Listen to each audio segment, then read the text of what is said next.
موسیٰ علیہ السلام نے اللہ سے دعا کی مجھے میری قوم کا سب سے گناہگار انسان دکھا دیں، تو اگلے دن دوستو فرعون حضرت موسیٰ علیہ السلام کو جادوگر کہتا تھا کہ آپ جادو کرتے ہیں۔ ایک دفعہ فرعون نے اپنے جادوگروں کو بلے گا تو فرعون نے حضرت موسیٰ علیہ السلام کو قتل کرنا چاہا، لیکن فرعون کی بیوی آسیہ نے کہا کہ یہ تو حضرت جبرائیل علیہ السلام نے پالا، تو آئیے جانتے ہیں جس سال حضرت موسیٰ علیہ السلام کی پیدائش ہوئی اسی سال ایک اور بچہ سامری، جس کا کیا آپ جانتے ہیں کہ وہ کون سا بچہ ہے جس کو حضرت جبرائیل علیہ السلام نے پالا؟ تو آئیے جانتے ہیں جس سال حضرت موسیٰ علیہ السلام کی پیدائش ہوئی اسی سال ایک اور بچہ سامری جس کا اصلی نام موسیٰ ابن ظفر تھا پیدا ہوا، اور اس سال فرعون بچوں کو قتل کروا رہا تھا۔ سامری کی ماں نے فرعون کے قتل کروانے کے ڈر سے سامری کو ایک غار میں چھوڑ دیا اور اس غار کے منہ کو ایک پتھر کی چٹان سے بند کر دیا۔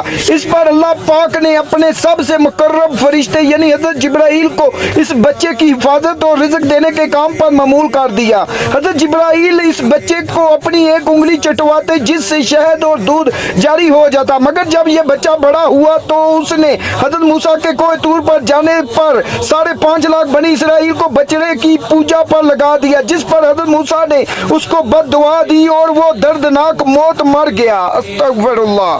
حضرت موسیٰ علیہ السلام 3 سال کے تھے تو فرعون ایک دن آپ کو گود میں کھلا رہا تھا، تو اچانک آپ نے اس کو ایک زوردار تھپڑ مارا جس سے فرعون گھبرا گیا کہ شاید یہ وہی بچہ ہے جو میری سلطنت کو ختم کر دے گا۔ تو فرعون نے حضرت موسیٰ علیہ السلام کو قتل کرنا چاہا، لیکن فرعون کی بیوی آسیہ نے کہا کہ یہ تو بچہ ہے، اس میں عقل نہیں۔ تو حضرت آسیہ نے فرعون کی تسلی کے لیے ایک طرف آگ کو رکھا اور دوسری طرف سونے اور جواہرات کو رکھا۔ پھر فرعون سے کہا کہ اگر اس بچے میں عقل ہوگی تو یہ اپنا ہاتھ سونے اور جواہرات پر رکھے گا، اور اگر اس بچے میں عقل نہ ہوئی تو یہ اپنا ہاتھ آگ پر رکھے گا۔ حضرت موسیٰ نے اپنا ہاتھ سونے اور جواہرات کی طرف بڑھایا، لیکن حضرت جبرائیل اتنے میں آ گئے اور آپ کا ہاتھ پکڑ کر آگ میں ڈال دیا، اور پھر اس طرح فرعون کو یقین ہو گیا کہ یہ ایک چھوٹا بچہ ہے، اسے کیا معلوم ہے۔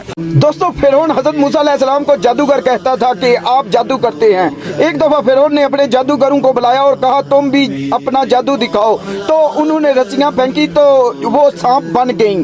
تو حضرت موسیٰ علیہ السلام کو بھی اللہ پاک نے حکم دیا کہ آپ بھی اپنی لاٹھی زمین میں پھینک دیں، تو جب انہوں نے اپنی لاٹھی زمین پہ پھینکی تو وہ اژدہا بن گئی اور ان سانپوں کو کھا گئی۔ جادوگر یہ دیکھ کر ایمان لے آیا کیونکہ وہ تو بس جادو کر رہے تھے، مگر وہ اژدہا اصلی تھا جو اللہ کے حکم سے بنا تھا۔ سبحان اللہ۔ ایک مرتبہ موسیٰ علیہ السلام نے اللہ سے دعا کی مجھے میری قوم کا سب سے گناہگار انسان دکھا دیں، تو اگلے دن حضرت موسیٰ علیہ السلام کو ایک آدمی نظر آیا جو اپنے بیٹے کے ساتھ جنگل جا رہا تھا۔ پھر موسیٰ علیہ السلام نے اللہ سے دعا کی کہ مجھے سب سے نیک انسان بھی دکھا دو، تو شام کو وہ بھی وہی گناہگار انسان دکھائی دے دیا۔